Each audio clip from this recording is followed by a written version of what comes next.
The CHERY TIGGO 8 is one of the most affordable 7-seaters you can currently find in the UK. For those of us who've not come across CHERY before, they are the second oldest car manufacturer from China, which were established in 1997. They're currently the 4th largest in their territory and also the largest exporter of Chinese cars. Now today we're looking at this D-segment SUV, which is now in its 4th generation. Indeed, we're now just getting it in the UK, but it's been around for quite some time, at least in China. There are 2 different trims to choose from, at least at the time of filming and in the UK. You've got the Aspire and the Summit.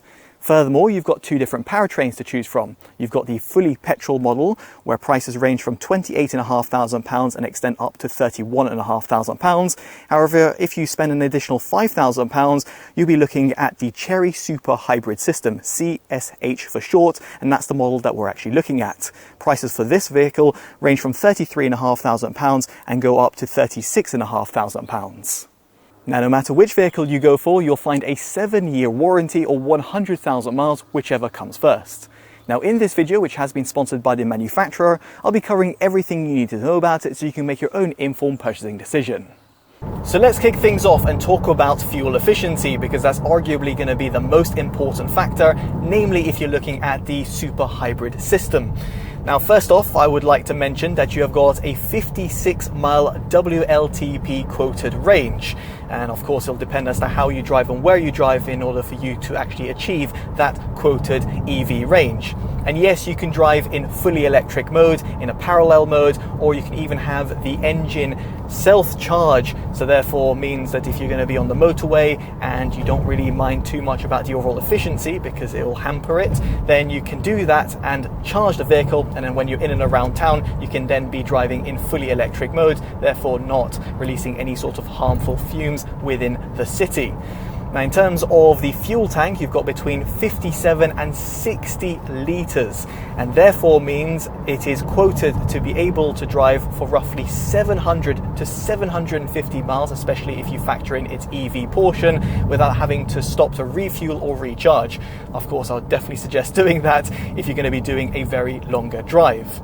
Now, in terms of the quoted MPG figure, it sits between 54 and 217. Of course, it depends as to how much of that EV portion you're going to be utilizing. And for those who live in Europe, that translates to 5.2 to 1.3 litres per kilometre. So yes, indeed, fuel efficiency is very much the name of the game. Now, as for the self-charging capabilities, they are indeed present. And furthermore, you can, of course, plug it in. And this is actually pretty impressive for a plug-in hybrid because it supports up to 40 kilowatts of DC input. So yes, unlike a lot of its competitors, it actually has a CCS port alongside a Type 2 port as well. Now, this means that you can go from 30 to 80% in a mere 20 minutes. Certainly impressive if you just want to quickly top up and therefore really benefit from that overall fuel efficiency. So next up we get on to driving comfort, and first off, noise levels are actually kept down to a minimum thanks to the fact that silent glass is found around the cabin. If you've driven the TIGGO 8 yourself, I'll be curious to hear your thoughts down in the comment section below. Now, as for the suspension system, you've got a multi-link configuration, and therefore means that when it comes to going in and around town where you've got those potholes, those speed bumps and those anomalies, well, it actually does soak them up pretty well. Furthermore, you've also got a DHT transmission, and it's actually buttery smooth, and you won't exactly feel the difference when you're going through the gears. And equally, when it comes to going between petrol and EV power, well, the vehicle does it seamlessly and pretty intelligently. As I did mention before, you can actually change this via the infotainment system by going into a force mode, in other words, for you to recharge the battery pack, and therefore the engine will be permanently engaged. So next up we get onto performance, and all the models have got a front-wheel drive configuration. In the petrol-only model, you have got a turbocharged 1.6 litre engine. This dispatches 145 horsepower and 275 Nm of torque. It's claimed to go from 0 to 62 miles an hour in 9.8 seconds. However, the hybrid model has got a turbocharged 1.5 litre engine instead, and this dispatches 201 horsepower and 365 Nm of torque. This will get you from 0 to 62 miles an hour in 8.5 seconds. In fact, I had the latter model tested using Race Logic Performance Box Touch from 0 to 20 miles an hour in 1.96 seconds, 0 to 30 miles an hour in 2.97 seconds, 0 to 60 miles an hour in 7.12 seconds, so yes, faster than the manufacturer's claim, and 50 to 70 miles an hour in 3.08 seconds. Also recorded a peak acceleration of 0.48 g. Top speed is capped at 111.8 miles an hour. So next up we get onto its interior design, and I'd be curious to know what you make of it down the comment section below. Here you've got a black synthetic leather which wraps around the cabin, and an accent colour that can be found towards the door trims, the centre console and also the dashboard. See it as almost a brushed aluminium look. Furthermore, you have got a wraparound LED light which can be customised via the infotainment system, allowing you a degree of personalisation. In terms of practicality, you've got physical buttons that are found on the steering wheel and traditional stalks, one of which is actually dedicated for your drive mode selector, which might take a little bit of getting used to if you're coming from a traditional gear selector that can be found towards the center console, but it does actually become second nature. Speaking of which, over here in the center console, you've also got a few physical buttons, and one of which can be used for changing how the powertrain is actually operating. The rest of your controls, however, will be done via the center-weighted 15.6-inch infotainment system with its 2.5K resolution, making everything actually look pretty sharp. It's also very vivid and intuitively laid out. Furthermore, it's actually pretty responsive thanks to the fact that it houses the Snapdragon 8155 processor. Furthermore, you've also got Android Auto and Apple CarPlay, which are supported over a wired and wireless transmission, therefore giving it good sort of versatility and support for no matter what smartphone you're actually going to be pairing it up with. Around the cabin, you've also got a fully digitalized 10.25-inch instrument cluster, which will give you your traversing speed and the safety systems that are in operation. Apart from that, I would just like to have a quick word about its audio system, because as standard in the Aspire trim, you've got an 8-speaker Sony configuration. If, however, you do consider yourself a bit more of a music lover or an audiophile, you might want to consider the Summit trim instead, because this will give you a pretty punchy 12-speaker Sony configuration instead, which actually does pretty well across the sound frequency range. Furthermore, in the top spec model, you'll find a projected head-up display, which adds to the overall safety credentials as it keeps your eyes planted on the road, all while providing you all the right information that you require. So moving on, we get onto storage, and at the front you have got the glove box, which has actually been optimized for right-hand drive vehicles. Then towards the center console, you've got two little areas to place your smartphone, one of which actually doubles up as a 50-watt wireless charger. Further down this, you have got two cup holders and a pretty large area that's found underneath the center armrest. It's also got a bifolding design. Underneath the center console, you've got a large area with a non-slip material, and towards the passenger side, you'll find a USB Type-A and Type-C port. In fact, you'll find the same ports at the rear of the center console, and here you'll also find a small little storage area as well. At the back, you've also got a pull-down armrest compartment, which will reveal two cup holders.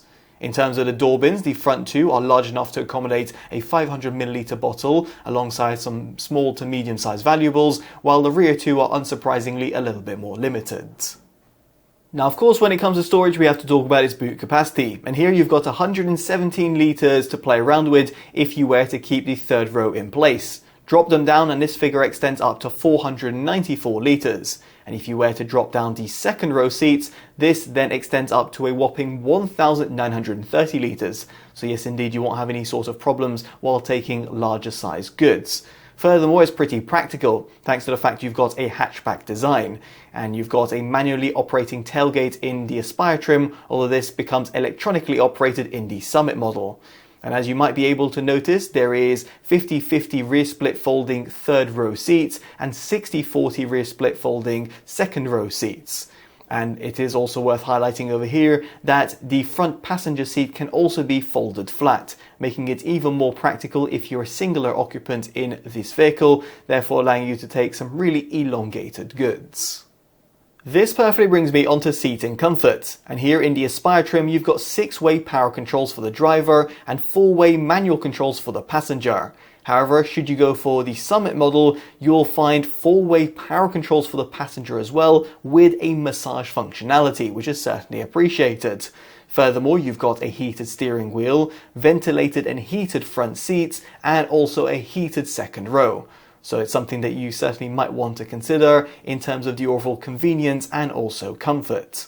Now there is of course 7 seats to play around with the third row being accessible from the second row occupants. In other words, you'll have to pull down the second row in order to bring up those seats. And here you have also got reclining and sliding second row seats as well, making it all that bit easier to access the back of the vehicle. Now, of course, headroom and legroom are limited for the third row occupants, but for the second row occupants, it's actually really good. As someone who's just under 6 foot, I had no issues whatsoever. And it's also great to see that the manufacturer has optimized the rear footwell design. Despite it not being a fully electric vehicle, it comes close to having that near flat floor, therefore making it a bit more convenient and comfortable for the middle occupant, or of course for the outer occupants who are sat in the second row seats. And furthermore, you have got a panoramic roof, which brings in some nice light within the cabin. Of course, you can block that out if you so wish with the retractable sunshades. Which perfectly brings me onto its exterior design, and I'll be curious to know what you make of it down in the comments section below. And here you have got the headlights, which have got that somewhat aggressive flare, but also a pretty nice design. And these feed seamlessly into the pretty large grille. Here you'll actually find a somewhat diamond type of look, just due to how the design has been made. And therefore, when it comes to panning around, it almost looks like it's glistening. So a nice touch by the manufacturer. Towards the side, you have got these pretty large 19-inch alloys, which add to the overall stance of the vehicle, and you've got a nice silhouette. At the rear, you've got a pretty sleek and modern feel to it, thanks to how the tail lights feed nicely with the boot. Now, as for your colors, it comes in Arctic white, midnight black, reef blue, fossil grey, and the pictured forest green. I actually quite like the latter because it really does stand out in comparison to some of its competitors. Moving swiftly on, we get onto safety, and at the time of filming it's not been tested by Euro NCAP, so I can't give you any sort of crash analysis. However, it is expected to get good results because it's going to be in line with other products on the market from Omoda and Jayco, which are sub-brands from Chery. However, I can talk about the driver assistance systems, and here you've got a whole bunch of them included as standard across the entire trim range. Integrated cruise assist and adaptive cruise control, speed limit reminder, lane departure prevention, lane departure warning, multiple collision defense system, front collision warning, emergency lane keeping, traffic jam avoidance assistant, intelligent elude system, forward departure system, and blind spot detection. Now, it's worth highlighting over here that all of them will become re-enabled every single time you power on the vehicle, and therefore if you do want to disable some of them, you'll have to do that via the infotainment system. As an extension to all of this, you've also got rear crossing traffic alert, which effectively gives you some extra peace of mind when it comes to reversing out of a parking space, because it will do the braking for you, for example if you've not seen an oncoming vehicle where your view might be blocked. Furthermore, you've got front and rear parking sensors and also a high-resolution 540-degree camera-based system.